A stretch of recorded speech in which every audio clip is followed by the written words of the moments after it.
Assalamu alaikum everyone. Myself Dr. Shahab. I am the principal at Capstone College School of Physical Therapy, Karachi. Today we have a special guest, Dr. Salman Malik. Salman Malik is basically the CEO of Study Circle Canada. He is the Director Academics at Multan Institute of Health Sciences. He is PhD scholar at University of Health Sciences, Lahore. And he's with us, and we have a very interesting topic today regarding Canadian immigration, regarding the process of license examinations of physical therapy and different fields as well as. So, Dr. Saab, thank you very much to join us today at this session, and have a great session today. I would like to thanks to join us from Capstone College, and it's a collaboration between Capstone and Study Circle Canada. And sir, please join us. Thank you. बहुत शुक्रिया doctor Shahab आपका मुझे opportunity provide करने का कि इस forum पे मैं आपसे बात करूं और आपके रजिस्टर्ड स्टूडेंट और प्रोस्पेक्टिव स्टूडेंट्स को कोई कैरियर काउंसलिंग कर सकूं जो क्योंकि जाहिर बात है मैं भी फिजियोथेरेपिस्ट हूं और इस कम्युनिटी का पार्ट हूं, तो जो कुछ भी हूं अपने प्रोफेशन की वजह से, अपनी कम्युनिटी की वजह से हूं, और अब टाइम है कि इस कम्युनिटी को पे बैक किया जाए। और वो सारी चीज़ें जो बच्चों को दुश्वारी होती है, इंटरनेट एक्सप्लोर करके सर्च करना पड़ता है, पाथवे नहीं पता होते, तो हमारी कोशिश ये है स्टडी सर्कल की टीम की कि हम एक एक चीज़ हर मुल्क के लिहाज से और आने वाले स्टूडेंट्स को हम बिल्कुल प्रिपेयर करके प्रोवाइड करें, ताकि उससे नेक्स्ट स्टेप के अंदर वो कुछ सर्च करना है तो उससे नेक्स्ट स्टेप पे सर्च करना शुरू करें। क्योंकि पाकिस्तान में अनफॉर्चुनेटली रिसर्च का जिस तरह फुकदान है, सर्च का भी उसी तरह फुकदान है, तो हमें टूल्स नहीं पता लगते। और ये स्टडी सर्कल की बुनियाद भी हमने इसी सोच के साथ रखी कि यहाँ पे जब हम देखते हैं हमारे हमसाया ममालिक दो बड़े हमसाया ममालिक के स्टूडेंट्स जो हैं वो इतनी बड़ी तादाद में है कि बहुत ज़्यादा हैरत होती है कि हम पाकिस्तानी बहुत इक्का दुक्का नज़र आ रहे होते हैं। तो उसको देख के ये जहन में आया कि क्यों ना वाई नॉट पाकिस्तान। तो और इसी वजह से हमने ये काउंसलिंग सेशन शुरू किए जिसमें मुख्तलिफ अभी मरहलावार चलेगा। तो आज आप लोगों के कॉलेज के साथ, और ये आप लोगों के कॉलेज को भी मैं मुबारकबाद देता हूँ जिन्होंने इतना अच्छा स्टेप लिया और अपने स्टूडेंट्स को एक प्लेटफॉर्म प्रोवाइड किया कि वो अपने बच्चों आपके जो स्टूडेंट्स हैं वो अभी से ही इस लेवल के वेबिनार्स को अटेंड करेंगे और फ्यूचर के बारे में कंसर्न होंगे और सीरियस होंगे। तो इस टाइम कनाडा में जैसे कि वेबिनार स्टार्ट होने से पहले भी गुफ्तगू हो रही थी, सुबह के 5 बजे में है, तो आज के लिए यहाँ पे फजर का टाइम कोई 6:30-7 बजे है, तो तहज्जुद का टाइम है। और टेम्परेचर जैसे कि मैंने अभी शेयर किया था पहले भी, तो मैं दोबारा शेयर करता हूँ नाजरीन के इंटरेस्ट के लिए। तो इस टाइम पे ये मैं जिस शहर में रह रहा हूँ ये ब्रैम्पटन है, बिल्कुल टोरंटो के साथ है, तो कोई डिमार्केशन नहीं ब्रैम्पटन और टोरंटो की, बिल्कुल ट्विन सिटीज़ हैं, बल्कि ट्रिपल सिटीज़ हैं। यहाँ पे हमारे साथ मिसिसागा है, तो ये तीनों शहर मिलके GTA ग्रेटर टोरंटो एरिया कहलाता है। और इस टाइम एक्सट्रीम कोल्ड वेदर की वार्निंग है, बाहर -21 टेम्परेचर है और फील लाइक -31 है। इन ममालिक के अंदर एक्चुअल टेम्परेचर से ज़्यादा इंपॉर्टेंट चीज़ जो होती है वो फील लाइक होती है। तो इस टाइम बाहर आप यूँ समझे कि -31 है और बहुत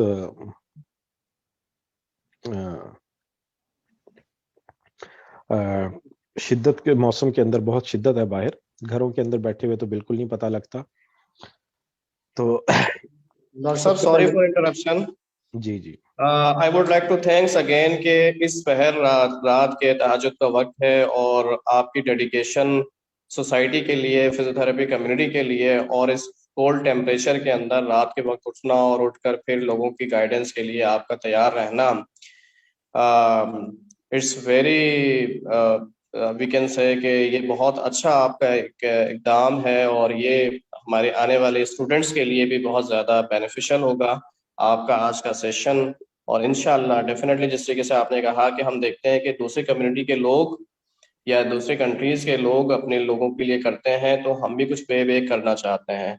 तो ये आपका स्टेप है, इंशाल्लाह अल्लाह ताला इसमें बरकत डाले, इसमें खैर आफियत रखे और पाकिस्तान और पाकिस्तान की कम्युनिटी को थ्रू आउट द वर्ल्ड एक अच्छे रिगार्ड्स मिले, स्पेशली फिजिकल थेरेपी सोसाइटीज के लिए आपके जो इकदाम हैं वो काबिल कदर। जज़ाकल्लाह जी, बहुत शुक्रिया आपका, बहुत शुक्रिया। तो सेशन का बाकायदा आगाज करते हैं। इसको मैंने जो 1 घंटे का सेशन है इसको डिवाइड किया है सबसे पहले डीपीटी प्रोफेशन के बारे में कि डीपीटी प्रोफेशन की सिलेक्शन क्यों की जाए और अगर की जाए तो इसके फवायद क्या हैं। प्री मेडिकल के अंदर अनफॉर्चुनेटली प्री मेडिकल और प्री इंजीनियरिंग में पाकिस्तान में एक कॉन्सेप्ट है कि प्री मेडिकल किया जाएगा तो सिर्फ डॉक्टर बना जाएगा और प्री इंजीनियरिंग बच्चे ने एफएससी में की होगी तो सिर्फ इंजीनियर बना जाएगा। तो ये वो कॉन्सेप्ट है जो दूसरे मुल्कों में खत्म हो चुका हुआ है, बल्कि था ही नहीं, कभी भी नहीं था। तो पूरी दुनिया वेस्टर्न कंट्रीज के अंदर वो कहते हैं कि जो आपका दिल करता है आप प्रोफेशन वही सिलेक्ट करें जो आपका दिल करता है। और इसके बहुत फायदे हैं। उम्र के हिस्से में आके मुझे अंदाजा हो रहा है कि ये क्यों कहा जाता था, क्योंकि जब तक आप वो काम नहीं करते जो आपका दिल कर रहा हो तो फिर आप हर वो दिन जो अपनी जॉब पे जाते हैं, अपने काम पे जाते हैं या आप डीपीटी कॉलेज में आते हैं, वो आप अपने इनर के साथ एक जंग कर रहे होते हैं, लड़ाई कर रहे होते हैं। और अगर वही आप अपनी मर्जी से कर रहे होते हैं तो वो आप उसको शौक के साथ कर रहे होते हैं, बिल्कुल ठीक है। तो मेरा नसीहत होती है हर पेरेंट्स को कि अपने बच्चों को वो करने दें जो उनका दिल करता है। हाँ, अच्छाई बुराई जरूर बताएं, प्रोफेशन के पॉजिटिव नेगेटिव एस्पेक्ट जरूर बताएं, कैरियर काउंसलिंग के सेशन जरूर होने चाहिए कि क्या करना चाहिए क्या नहीं करना चाहिए। अब वाई डीपीटी, क्योंकि मोस्ट ऑफ द स्टूडेंट्स वो होते हैं जिनका मेडिकल के अंदर मेरिट नहीं बना होता। मैं बहुत सारे ऐसे लोगों को जानता हूँ जिनका मेडिकल का मेरिट बना होता है और वो छोड़ के प्रोफेशन में आए हुए हैं। मुझसे सीनियर भी किंग एडवर्ड के अंदर, मेरी graduation king Edward medical university Lahore से है 2006 की।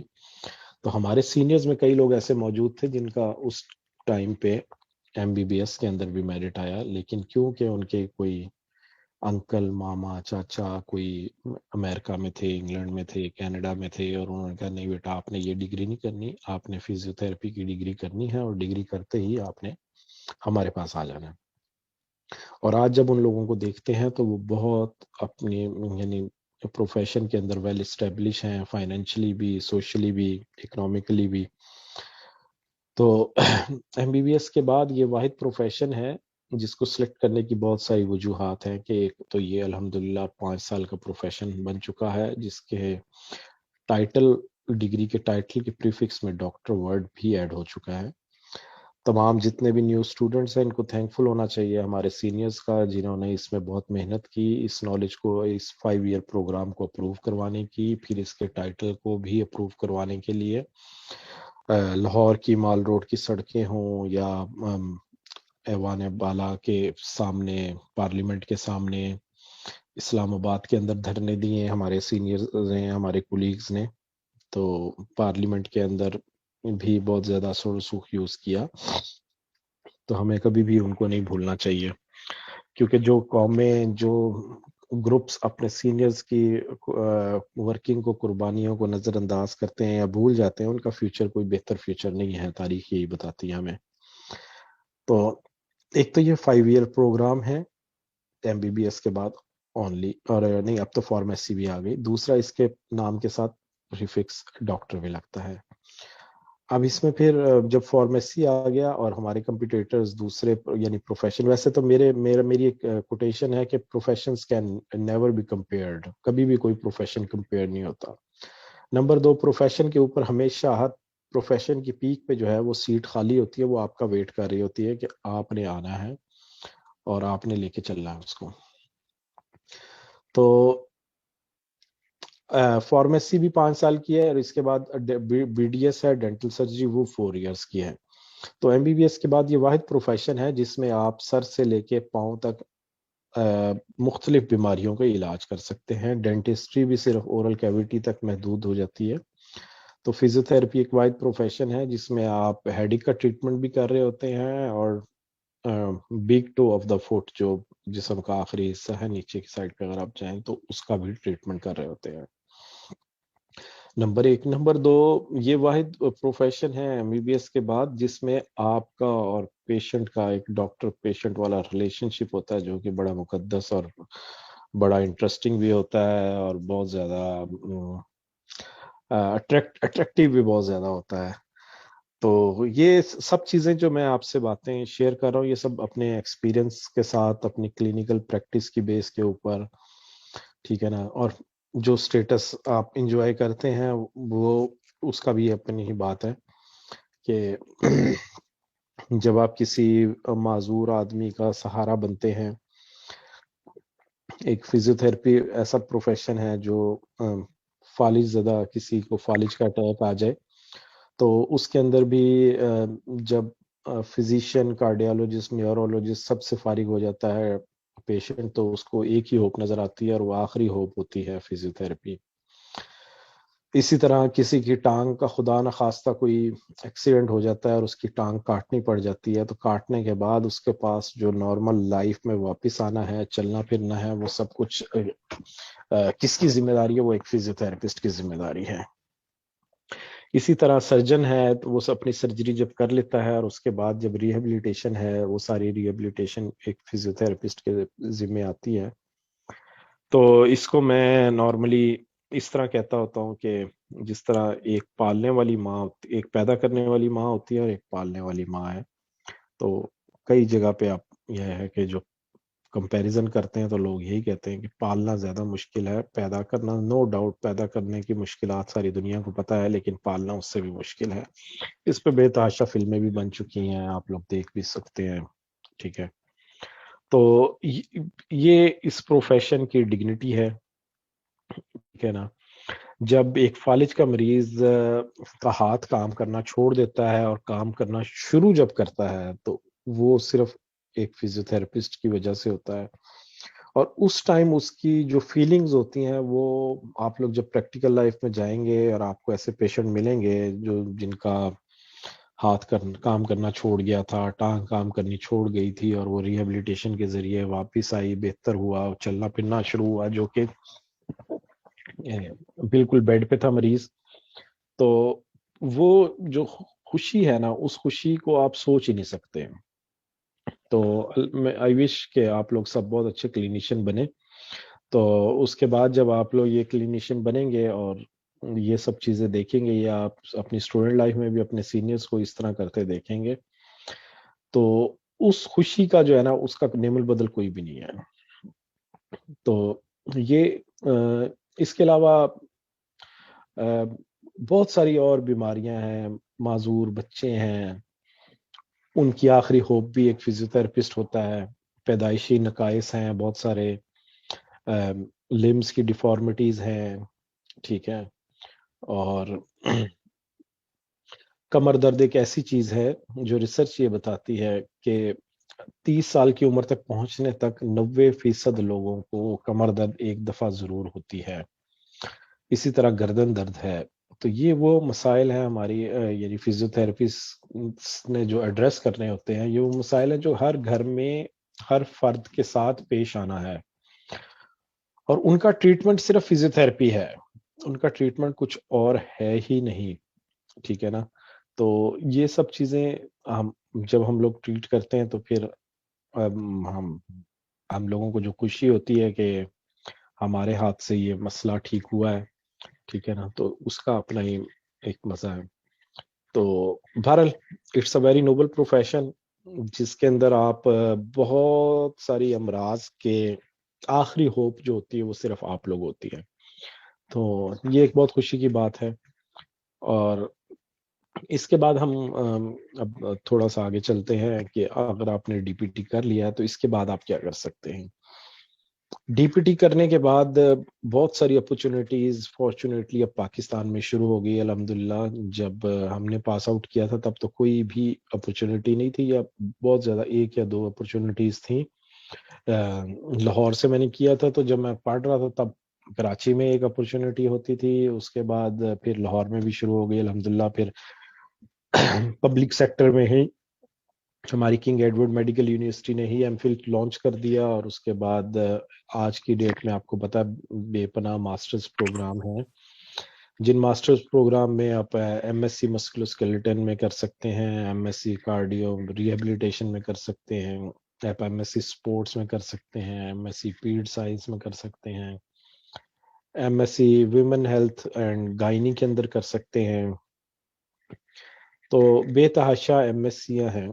अगर इंटरनेट के ऊपर हम इसको सर्च करें तो अक्रॉस द वर्ल्ड जो डिफरेंट मास्टर्स सब स्पेशलिटीज फिजियोथेरेपी की हैं वो 26 के करीब हो चुकी हुई हैं। सब स्पेशलिटीज मुख्तलिफ टाइटल मास्टर डिग्री की अगर पूरी दुनिया के अगर आप काउंट करें तो ये तकरीबन 26 के करीब बनती हैं। इसमें एमएससी काइनिजोलॉजी है, और एक चीज मैं ऐड करता रहूँ आपको, जैसे काइनिजोलॉजी पाकिस्तान में डीपीटी के अंदर एक 100 नंबर का या 200 मार्क्स का एक बुक पढ़ाई जाती है। कुछ कॉलेजेस में थोड़ा सा डिटेल में पढ़ाते होंगे। यहाँ पे काइनिजोलॉजी एक पूरी फील्ड है, 4 ईयर का बीएस प्रोग्राम काइनिजोलॉजी का सेपरेट, बिल्कुल सेपरेट प्रोग्राम है 4 ईयर। और उसके बाद मास्टर्स भी है और उसमें पीएचडी भी है। और यहाँ पे काइनिजोलॉजिस्ट होते हैं जो पैरेलल चलते हैं। पैरेलल का मतलब इन कोलैबोरेशन पैरेलल चलते हैं फिजियोथेरेपिस्ट के।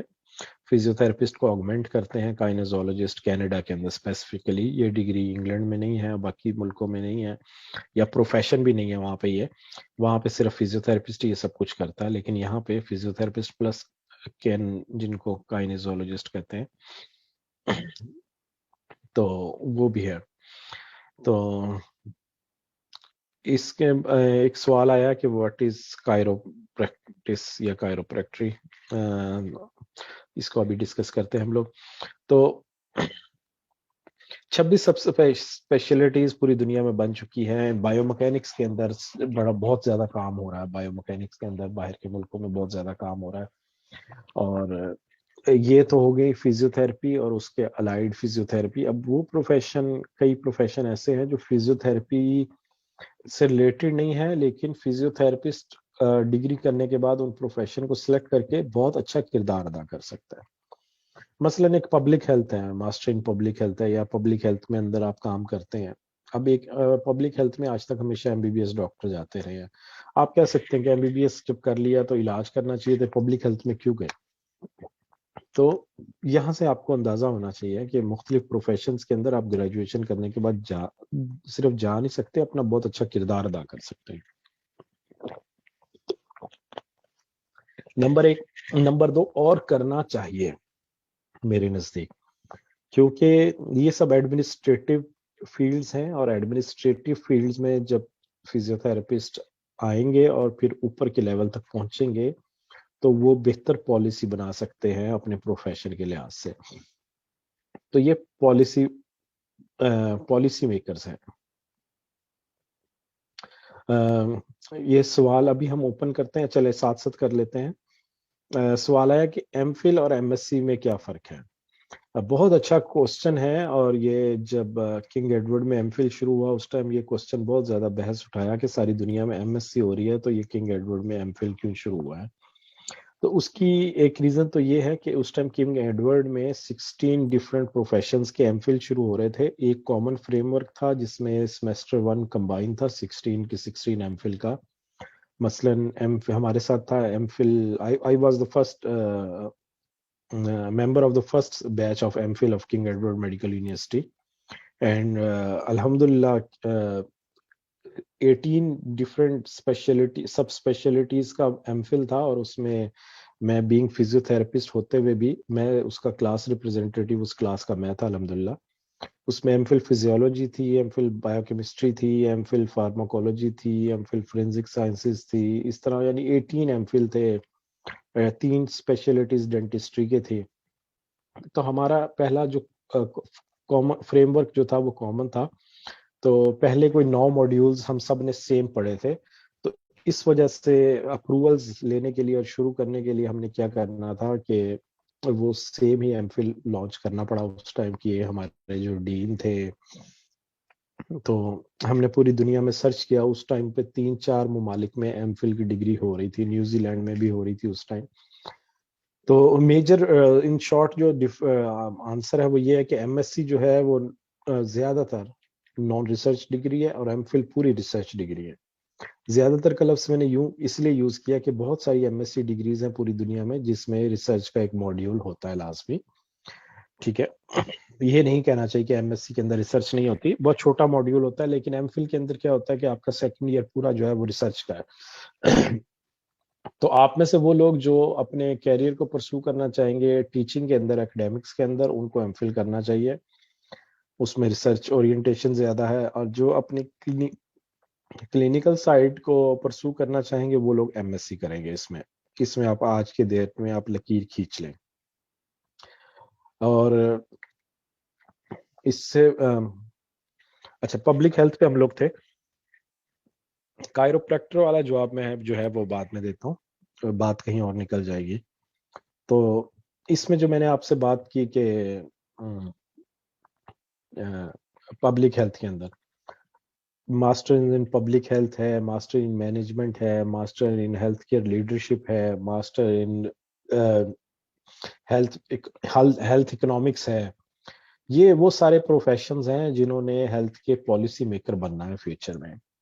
इन्होंने मुल्क के अंदर पूरी हेल्थ पॉलिसी लेकर आनी है। इन्होंने पूरे पूरे सूबों के अंदर पूरे पूरे हेल्थ केयर सिस्टम्स की बजटिंग करनी है, पॉलिसी बनानी है। तो ये सब कुछ जो है वो क्या है, इन लोगों ने बनानी है। तो जब इन फील्ड्स में फिजियोथेरेपिस्ट आएंगे तो वो क्या करेंगे, वो जब पॉलिसी बनाएंगे तो पॉलिसी बनाने के अंदर क्या होगा कि फिजियोथेरेपी प्रोफेशंस को भी इम्पोर्टेंस ज्यादा मिलेगी और वो बेहतर तरीके से कर सकते हैं इसको। ठीक है, इसके बाद बहुत सारे प्रोफेशन आ जाते हैं।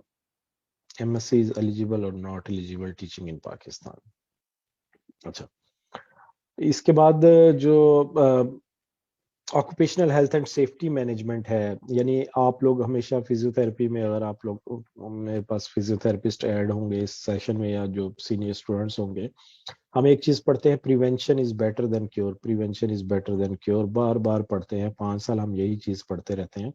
वो प्रिवेंशन करनी कैसे है, होनी कैसे है, उस प्रोफेशन के लिए मुझे पाकिस्तान में जब था तो मुझे आइडिया नहीं था कि इसकी प्रिवेंशन कैसे करनी है। तो जब मैं कनाडा आया तो मुझे अंदाजा हुआ कि यहाँ पे प्रिवेंशन की एक पूरा फील्ड है और एक उस डिग्री का नाम है occupational health and safety management. और वो फिर जब मैंने ये डिग्री के बारे में मुझे इंट्रोडक्शन हुआ और मैंने वो फिर यहाँ से वेस्टर्न यूनिवर्सिटी से भी रिसेंटली पास की, हेल्थ एंड सेफ्टी के रूल्स को इम्प्लीमेंट करके हम बहुत सारी इंजरीज जो हैं, ऑक्यूपेशनल इंजरीज जो हैं वो रोक सकते हैं। हमारा गरीब आदमी जो मजदूर आदमी है वो वेल्डिंग कर रहा है, बगैर एनक के वेल्डिंग कर रहा है, बगैर शील्ड के वेल्डिंग कर रहा है, उससे चिंगारी निकलती है, आंख जाया हो जाती है, ग्राइंडिंग कर रहे हैं, कटिंग कर रहे हैं लोहे की, ऐनक नहीं पहनी हुई, सांस के जरिए लेड के पार्टिकल्स फेफड़ों में जा रहा है, इंटरस्टिशियल लंग डिजीज हो रही है जिसका कोई इलाज नहीं, स्ट्रेट डेथ है, घास काटते हुए टोके के अंदर हाथ आ गया और पूरा हाथ कट गया है, कोई प्रोटेक्शन नहीं है, कोई मशीन गार्डनिंग नहीं है, मशीन का गार्ड नहीं है उसको। तो ये सब चीजें जो है ये किस में आती हैं, प्रोफेशन में, ऑक्यूपेशनल हेल्थ एंड सेफ्टी में। अब जबकि मैंने ये डिग्री कर ली ऑक्यूपेशनल हेल्थ एंड सेफ्टी में और बीइंग फिजियोथेरेपिस्ट मैं इन चीज़ों को बहुत बेहतर समझ सकता हूँ बजाय इसके कि non physiotherapist occupational health and safety. Musculoskeleton यहाँ कनाडा के अंदर एमडीएस एमएसडीज जो है, मस्कुलोस्केलेटन डिसऑर्डर्स जो है, वो भी ऑक्यूपेशनल हेल्थ एंड सेफ्टी के अंडर काफ़ी ज़्यादा इंपॉर्टेंट रखते हैं। तो इन चीज़ों को बीइंग फिजियोथेरेपिस्ट मैं जितना बेहतर तरीके से देख सकता हूँ कोई आम बंदा नहीं देख सकता। इसी तरह अर्गोनॉमिक्स है। अर्गोनॉमिक्स कोई भी फिजियोथेरेपिस्ट जो है वो अर्गोनॉमिक्स प्रोफेशन को बहुत अच्छी तरह देख सकता है इसके मुकाबले में, किसी आम बंदे के मुकाबले में। कनाडा के अंदर अर्गोनोमिस्ट बहुत अच्छा प्रोफेशन है एक, और उसकी अर्निंग जो है आप कह सकते हैं कि फिजियोथेरेपिस्ट की अर्निंग से ज्यादा है। और फिजियोथेरेपिस्ट, कोई भी फिजियोथेरेपिस्ट इसको 1 साल का कोर्स करके अर्गोनोमिस्ट जो है वो बन सकता है। उसके बाद एक लाइसेंस का एग्जाम है। ऑब्वियसली कनाडा के अंदर कोई ऐसी चीज नहीं है जो फॉर्चुनेटली कह लें या अनफॉर्चुनेटली कह लें जो लाइसेंस के बगैर हो, कोई भी चीज ऐसी नहीं है। इवन के इस मुल्क को कहा जाता है कि it is a land of licence and allergies, because यहाँ पे जो लोग हैं उनको एलर्जीज बहुत होती हैं। हम लोग नहीं, इमिग्रेंट्स नहीं, ऐसे लोग जो यहाँ पे लोकल पैदा हुए हैं, बॉर्न हुए हैं, उनको एलर्जीज बहुत ज्यादा होती हैं, और it is a land of allergies and licence.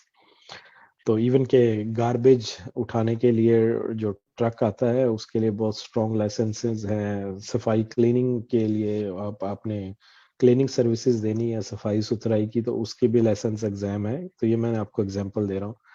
तो हर चीज का यहाँ पे एग्जाम है, और यही वो खूबसूरती है जिसकी वजह से कनाडा पिछले 3 साल से बेस्ट कंट्री डिक्लेयर हो रहा है लिविंग के लिहाज से। Canada has been declaring #1 living country from last 3 year to 2018 में, 2019 में और 2020 में। क्योंकि लिविंग स्टैंडर्ड्स बहुत ज्यादा हाई हैं। जब आपको हर चीज लाइसेंस्ड बंदा करके दे रहा है, आपका शेफ है वो भी लाइसेंस्ड है, आपके जो बाल काटता है वो भी लाइसेंस है, आपके घर का जो गार्बेज उठाने आता है वो भी लाइसेंस्ड है, ठीक है ना। आपने अपने घरों की सफाई का प्रोफेशनली तो बहुत कम कॉन्सेप्ट है, लेकिन प्रोफेशनल क्लीनिंग आपने करवानी है तो वो भी लाइसेंस्ड है। तो एक एक बंदा जब लाइसेंस्ड होगा तो फिर क्वालिटी ऑफ लाइफ खुद ब खुद इंक्रीज होगी। तो ये कनाडा की खूबसूरतियों में से एक खूबसूरती ये है। तो शुरू शुरू में हमें बहुत मुश्किल लगता है, लाइसेंस मुश्किल है जी, हमारा कैरियर खराब हो गया, ये हो गया वो हो गया।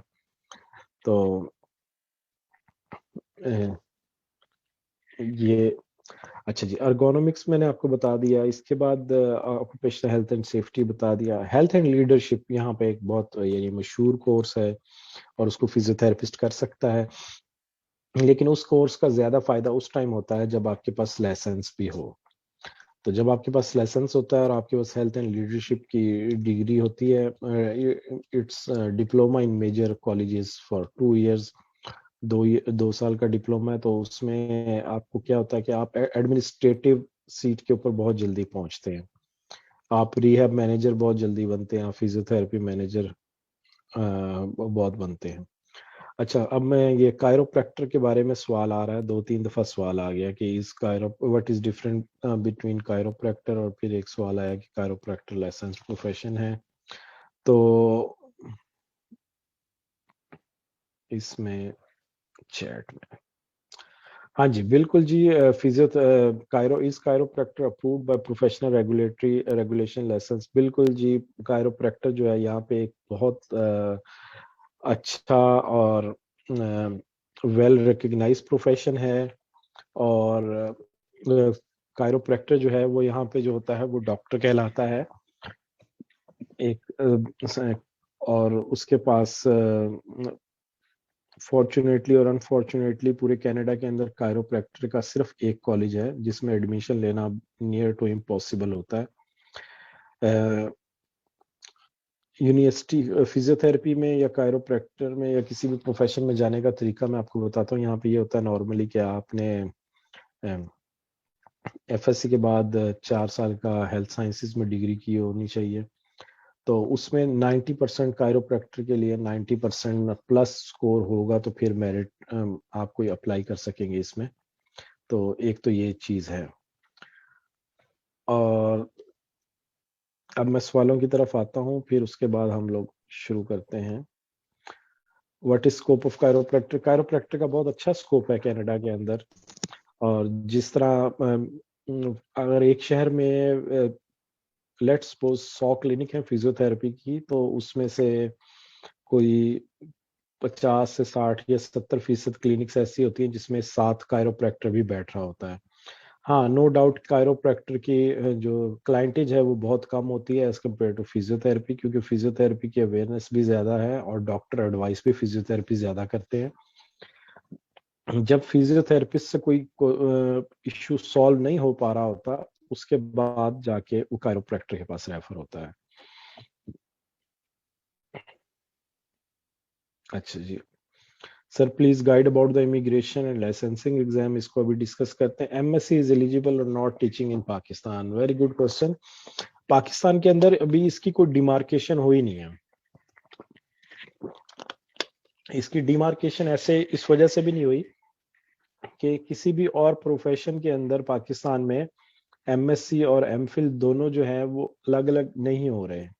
कहीं पे आप ये नहीं देखेंगे कि एमएससी जोलॉजी भी हो रही है और एमफिल जोलॉजी भी हो रहा है। एमएससी और एमफिल जो है अलग अलग स्टेटस है, वो 16 ईयर एजुकेशन है, वो 18 दूसरे प्रोफेशन में।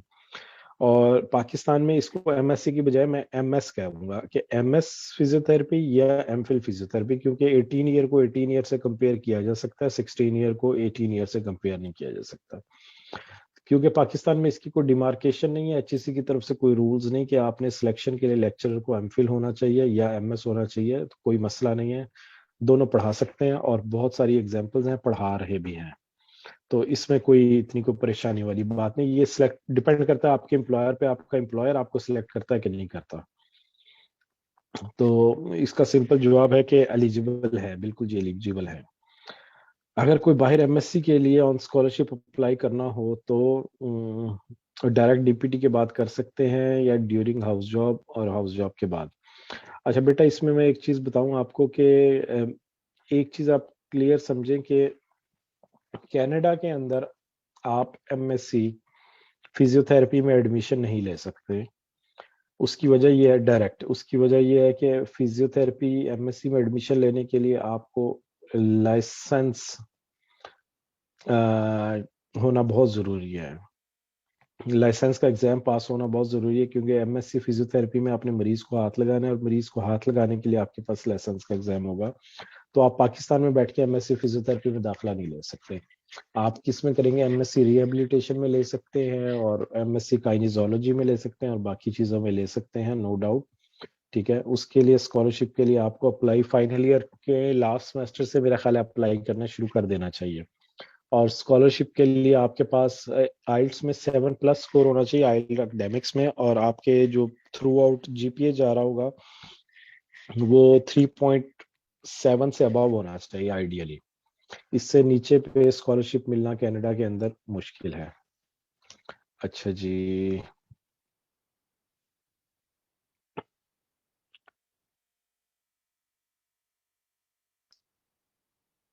I am doing DPT in Karachi. If I do chiropractor from here, what would I would do when I move to Canada? Do I directly have to give license exam?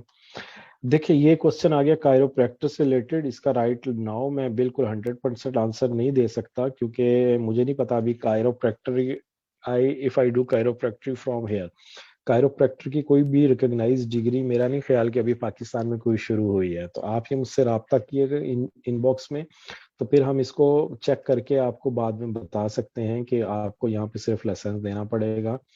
DPT तो आप लोगों की approved है, जो DPT आप पाकिस्तान में करते हैं उसको कनाडा की फिजियोथेरेपी काउंसिल अप्रूव करती है। Is there MSc degree in women's and reproductive health? बिल्कुल है जी, और मुख्तलिफ नामों के साथ भी है, तो इसके बारे में हम बात कर लेंगे। अच्छा जी, sir please tell about the immigration, how can we apply license exam and we can apply for MSc physiotherapy. चलें जी, अब इसका कंबाइन जवाब देते हैं।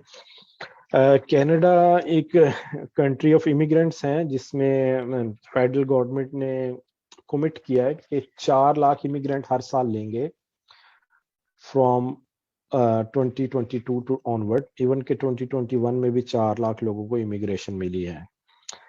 अनफॉर्चुनेटली जो इमिग्रेशन के 3 पिलर्स हैं, कैनेडियन इमिग्रेशन के 3 पिलर्स हैं। इकोनॉमिक क्लास होती है, रिफ्यूजी होती है और फैमिली क्लास होती है।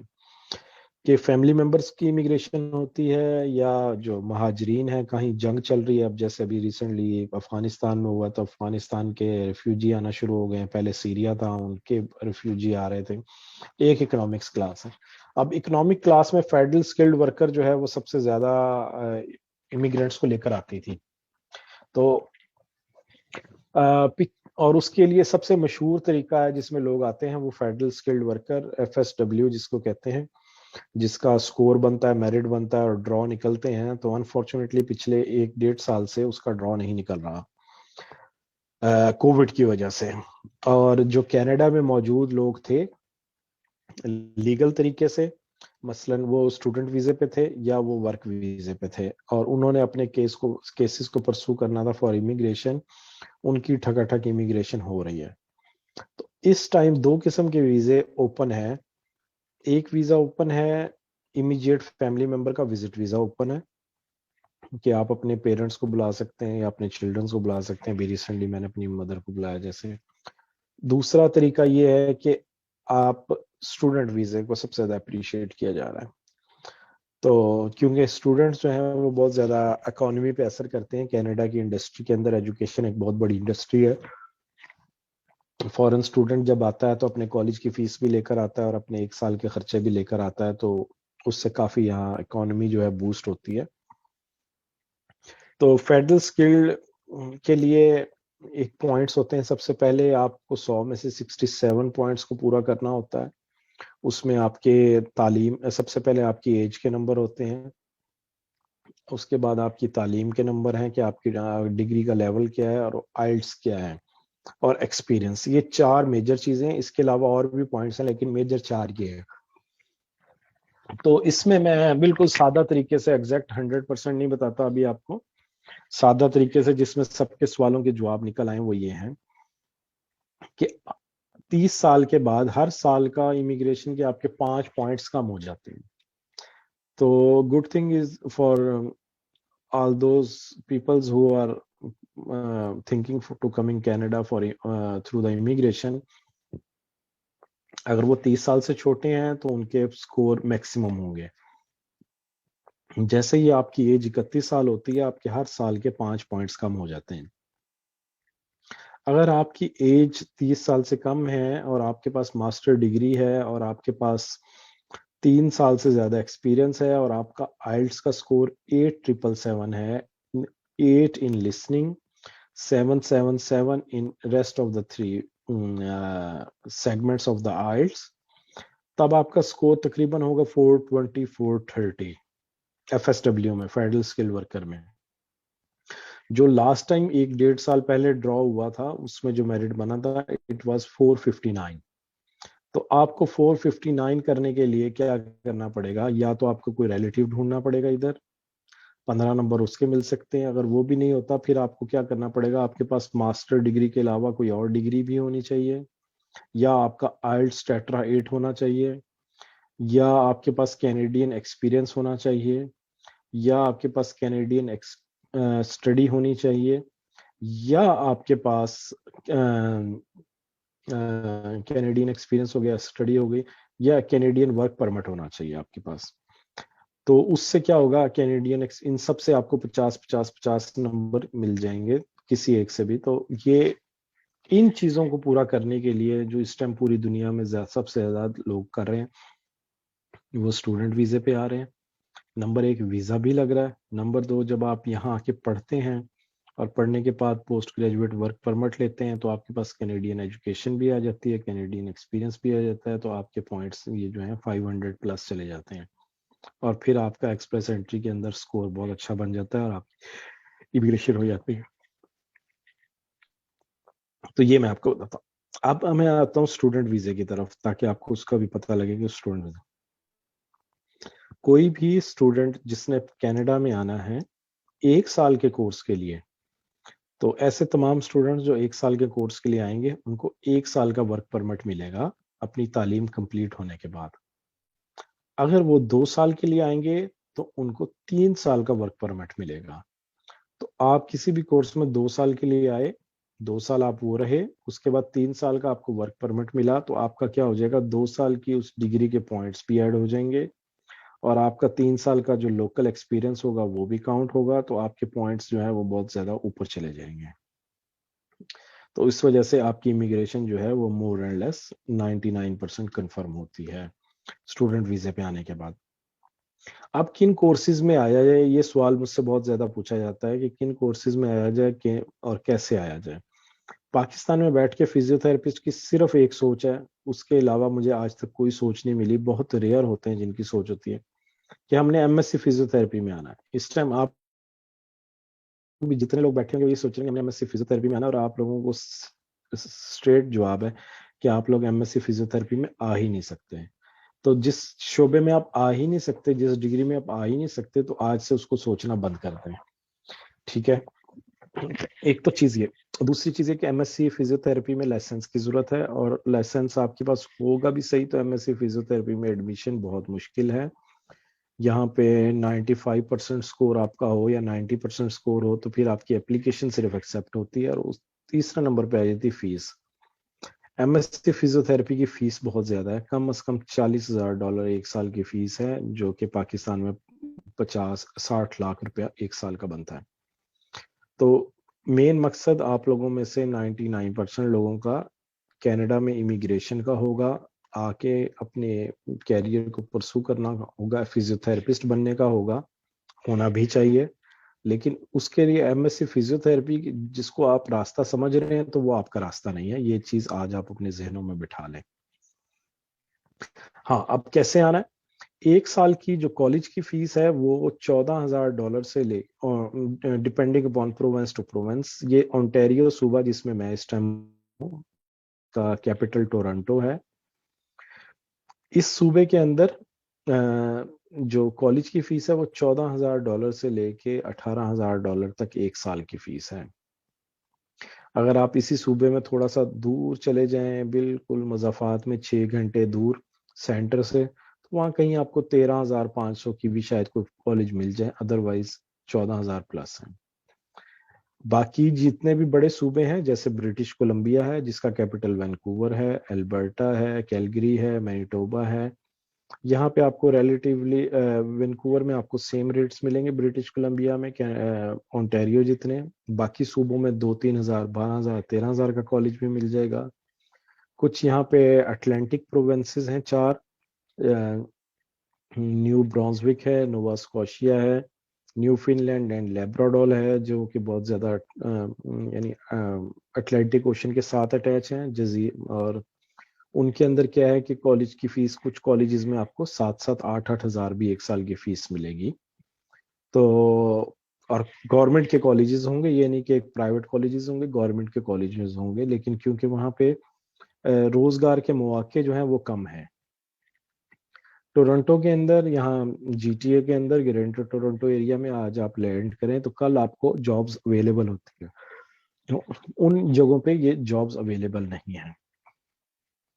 तो जब एक साल के अंदर आपकी 14,000 फीस होती है तो $1,500 पर मंथ होती है। तो अगर आप जॉब करते रहें इन शहरों में तो ये आपके खर्चे बहुत आराम से निकल सकते हैं।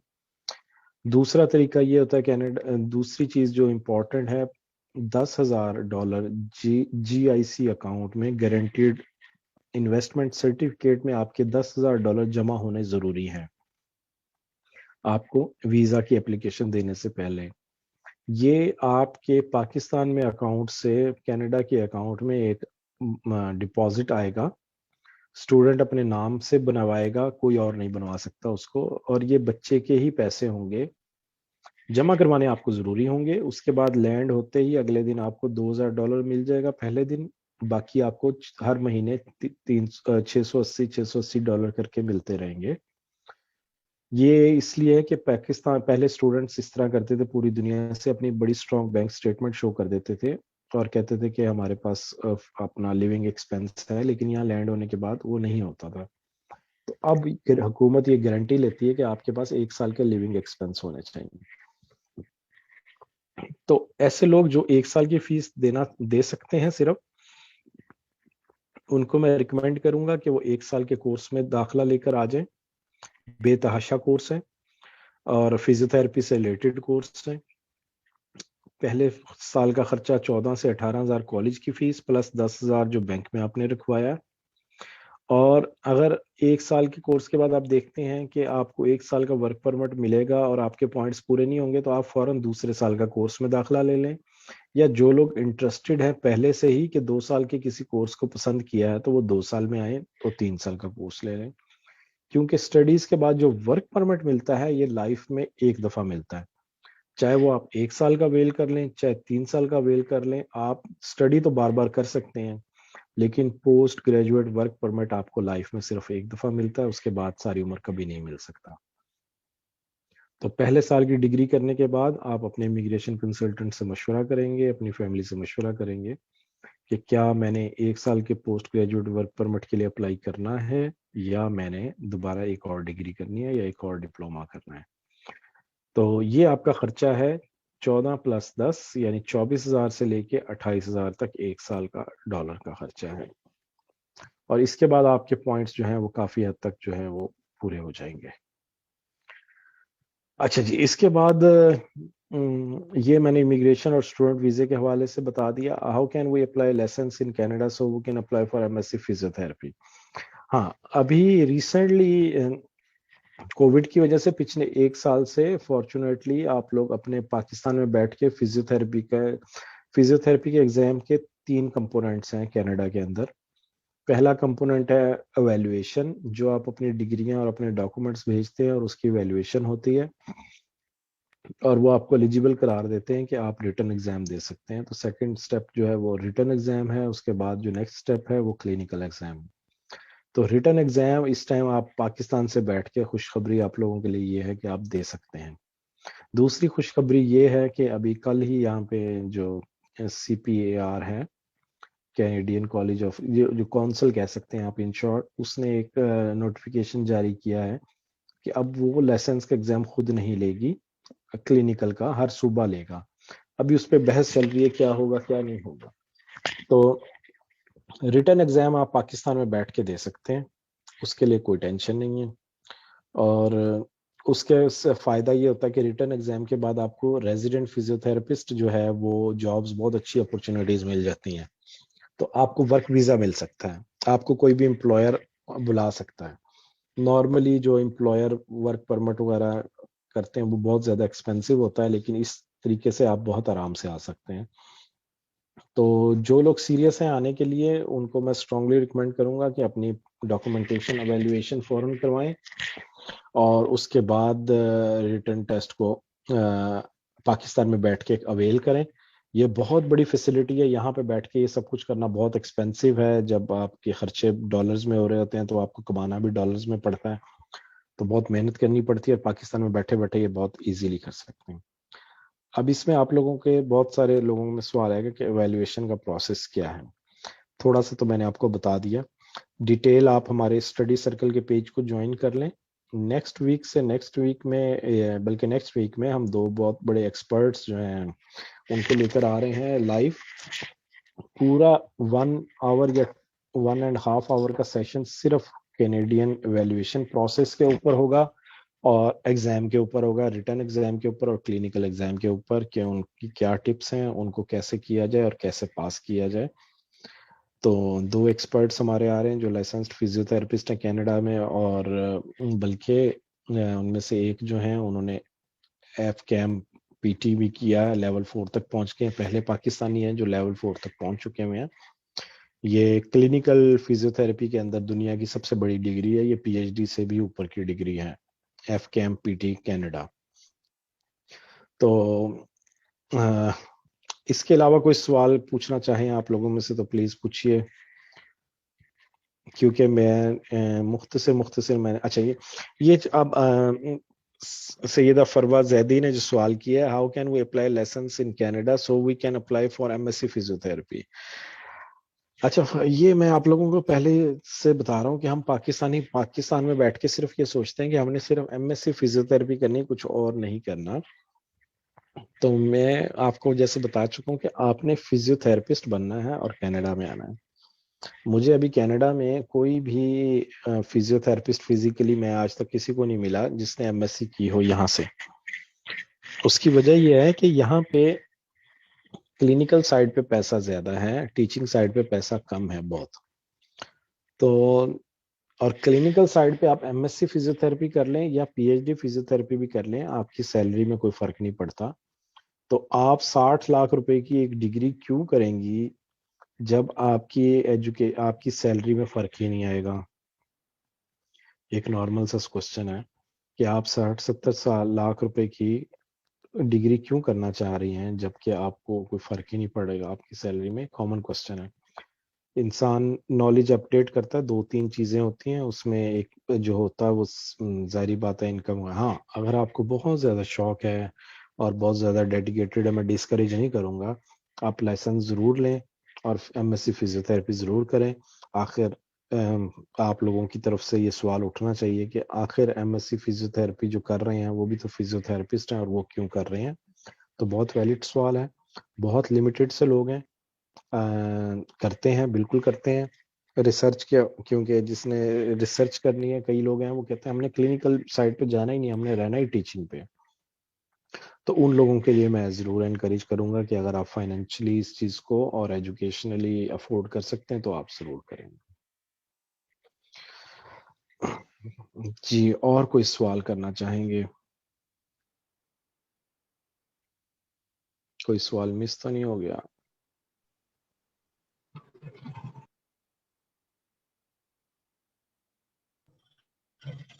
अच्छा डॉक्टर साहब, इसमें मेरा क्वेश्चन है जी जी सर। कि जो एंट्री रिक्वायरमेंट है कनाडा में, फॉर एग्जांपल कोई क्लिनिकल वर्क परमिट के लिए अप्लाई करना चाहता है तो वो बैचलर्स है, लाइक पाकिस्तान में डीपीटी होता है, डीपीटी को क्रेडेंशियल्स की इक्विवेलेंसी कौन देता है? और सर वो जो एवेल्युएशन का। हाँ, CPAAR है, जिसको Canadian alliance of regulatory profession कहते हैं। वो एंट्री लेवल आपका बैक ऑफ सॉरी, वो आपको, उनको गर्ज BSPT या DPT से नहीं है। उनको गर्ज है अपने कोर्सेज से कि आपके जो कोर्सेज पढ़े हैं आपने वो उनके कोर्सेज के मुताबिक हों। अब और आपके क्लिनिकल आवर्स और क्रेडिट आवर्स उतने हों जितने वो मांग रहे हैं, वो उनकी वेबसाइट पे मौजूद हैं। इसमें अभी रिसेंटली हमने देखने में आया कि हमारे DPT प्रोग्राम्स काफी, जितने भी बच्चे आए हैं उनका एज इट इज अप्रूव हो जाता है। कुछ लोगों के क्लिनिकल आवर्स में कमी आई है, उनको लेटर डेफिशिएंसी का लेटर रिसीव हुआ है कॉलेज की तरफ से। कॉलेज का मतलब कौंसल है, कौंसल के लफ्ज यूज करता हूँ, कौंसल की तरफ से उनको लेटर रिसीव हुआ है कि आपके क्लिनिकल आवर कम है, आप हमें अंडर सुपरविजन ऑफ फिजियोथेरेपिस्ट इतने क्लिनिकल आवर्स का सर्टिफिकेट दे दें तो आपका अप्रूव हो जाएगा। तो इसमें आप यूं कह लें 90% पाकिस्तान में जिसने BSc फिजियोथेरेपी की हो पुरानी पब्लिक यूनिवर्सिटी से या DPT किया हो, तो वो सब एलिजिबल हैं। ऐसी बात नहीं वो एलिजिबल नहीं है। तो अमेरिका के मुकाबले में कनाडा में इसमें काफी, यानी एलिजिबिलिटी में कोई मसला नहीं आता ज्यादा। अमेरिका में कुछ स्टेट्स के लिए आपको कोर्सेज करने पड़ते हैं, वो आप फेसबुक पे मुख्तलिफ इश्तिहारात कॉलेजेस के देखते होंगे जो वो कोर्सेज करवा रहे हैं। उसके बाद आप एलिजिबल हो जाते हैं। फिर जब आपकी एलिजिबिलिटी हो जाती है, आप रिटर्न एग्जाम अपने पाकिस्तान में बैठ के दे सकते हैं। जब आप रिटर्न एग्जाम दे देते हैं तो फिर आप एम्प्लॉयर्स आपको मिल सकते हैं मुख्तलिफ। जी सर, और कोई सवाल? अच्छा सर, माय क्वेश्चन इज के licensing body like written examination Pakistan में कौन एंटरटेन करता है? फॉर एग्जांपल प्रोमेट्रिक एक ऑर्गेनाइजेशन है, या एक ऑर्गेनाइजेशन और है जो कि लाइसेंस अम, एग्जाम टेक करती है। तो इस तरीके से कनाडा के लिए आपने पाकिस्तान में कौन आपने सी? आपने आपने पाकिस्तान में कहीं अप्लाई नहीं करना। आपने कनाडा में कौंसल को ही अप्लाई करना है, वही लिंक भेजेंगे, वही एग्जाम लेंगे, आपके घर में बैठ के लेंगे।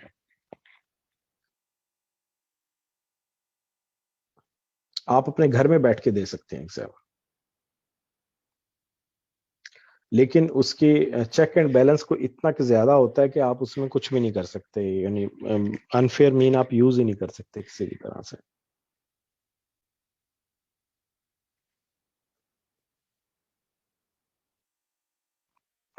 अच्छा जी, एनी फुली फंडेड स्कॉलरशिप? देखिए, फुली फंडेड स्कॉलरशिप जो है बहुत रेयर होते हैं, लेकिन मैं उस पर लकीर नहीं खींच सकता कि नहीं होते।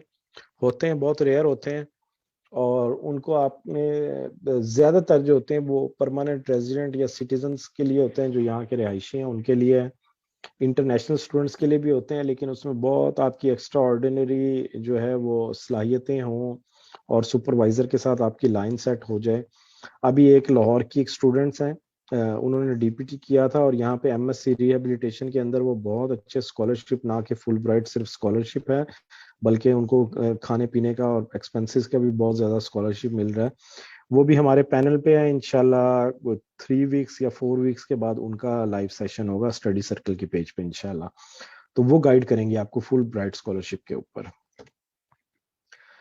तो मेरा ख्याल है 6 बज गए हैं। कोई और सवाल हो तो देखें या जल्दी से, फिर मुख्तसर में जवाब देता हूँ।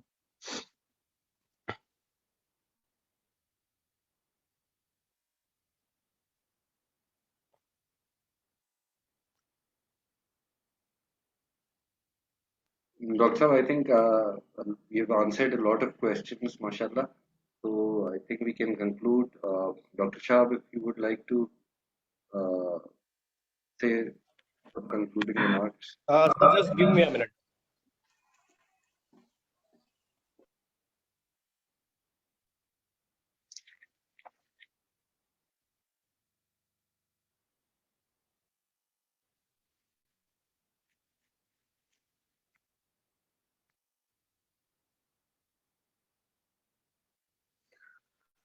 हाँ, एग्जाम की प्रिपरेशन कैसे करें?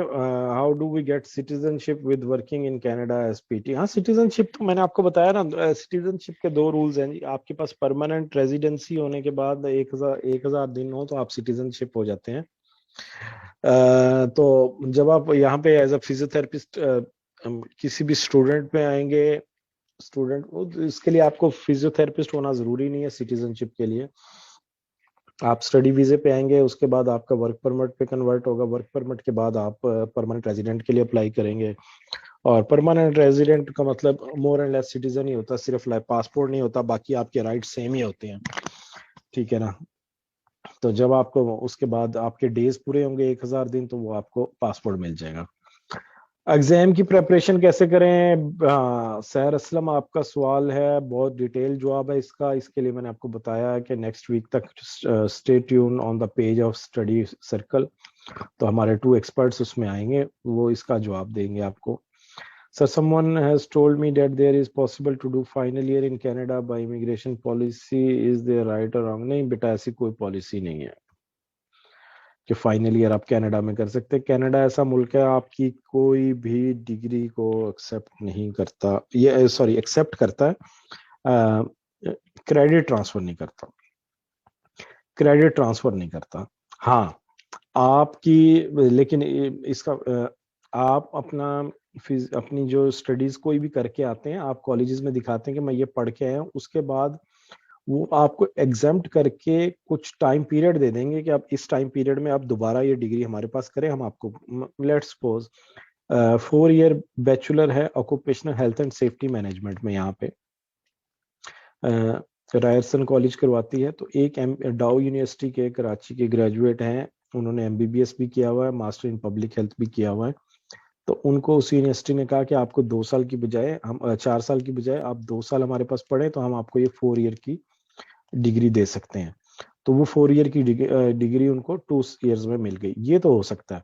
लेकिन आप ये कहें कि आप 4 साल पाकिस्तान में डीपीटी पढ़ के आए और 1 साल का यूनिवर्सिटी ऑफ टोरंटो से करें और आपको टोरंटो यूनिवर्सिटी की डिग्री मिल जाएगी बीएस की, ये नहीं हो सकता। अच्छा, फिर इसमें अब मेरे पास एग्जांपल है, पाकिस्तान से बीडीएस किया हुआ है एक दोस्त ने, और उन्होंने एफसीपीएस भी किया हुआ है, स्पेशलिस्ट हैं। उन्होंने यहाँ पे आके दोबारा डेंटल सर्जरी के दूसरे या तीसरे साल में दाखिला लिया, 3 साल और लगाएंगे, फिर उनको जाके डीडीएस डॉक्टर ऑफ डेंटिस्ट्री की डिग्री मिलेगी यूनिवर्सिटी ऑफ टोरंटो से या वेस्टर्न यूनिवर्सिटी से। अच्छा जी, रिटर्न टेस्ट की अटेम्प्ट कितनी है? 4 अटेम्प्ट हैं जी रिटर्न टेस्ट की, अनफॉर्चुनेटली। 4 अटेम्प्ट अगर आप अवेल कर लेते हैं तो उसके बाद आप लाइफ टाइम बैन हो जाते हैं। आप फिजियोथेरेपी कैरियर को परसू नहीं कर सकते, आपका कैरियर खराब हो गया, आप कुछ और परसू करेंगे। तो इसीलिए रिकमेंडेड ये है कि जब आपकी तैयारी हो फुली, उसी टाइम अटेम्प्ट दें, उसके बगैर अटेम्प्ट ना दें। जी शाह भाई। Students, do you have any other question? I am open to answer any questions. आपके पास जब भी स्टूडेंट्स के पास क्वेश्चंस होंगे वो हमें स्टडी सर्कल के पेज पे डालें। अभी हम एक सिलसिला शाह साहब शुरू करने लगे हैं कि जो भी हमें सवाल आया करेगा हमारे किसी भी सोशल मीडिया प्लेटफॉर्म पे, हम उसका वीडियो बना के एक छोटी सी हर क्वेश्चन का जवाब बना के उस पेज पे अपलोड करना शुरू कर देंगे। वेरी गुड माशाल्लाह सर, ये बहुत अच्छा स्टेप है लोगों की रहनुमाई के ये जो लिए। आज हमने सेशन किया है, ये कोई 4 या 5 सेशंस इस पे मजीद होने वाले हैं। तो ये मैंने समंदर को कूजे में बंद करने की कोशिश की है, मुख्तसर जवाब दिए हैं। जिस तरह लाइसेंस एग्जाम के ऊपर पूरा एक कोर्स यानी एक सेशन होने लगा है, स्कॉलरशिप के ऊपर एक सेशन होने लगा, तो मेरी कोशिश थी कि आपके ऑडियंस के लिए स्पेसिफिकली एक ही सेशन में ये सब चीजें कवर हो जाए मुख्तसर। Thank you so much doctor साहब। डॉक्टर साहब, सो नाइस ऑफ यू। आपकी जो बात थी ओवरऑल अगर हम देखें तो एक बहुत शॉर्टेस्ट टाइम पीरियड के अंदर आपने कंक्लूड जिस तरीके से किया है ये अप्रिशिएबल है। बहुत और शुक्रिया। आई थिंक के जो स्टूडेंट्स की क्वायरीज क्वेश्चंस होते हैं वो related to licence exam, written test and other things and education in further education in Canada, ये तमाम आपने बहुत ब्रीफली डिस्क्राइब किया।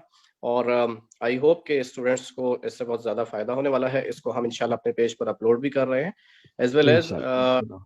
स्टडी सर्कल का लिंक भी सर हम अपने पेज पर शेयर कर देंगे, ताकि अगर स्टूडेंट्स डायरेक्टली हाँ आपसे बिल्कुल। कनेक्ट होना चाहें और आपसे कोई इन्फॉर्मेशन लेना चाहें तो वो डायरेक्टली भी आपको परसू कर सकते हैं।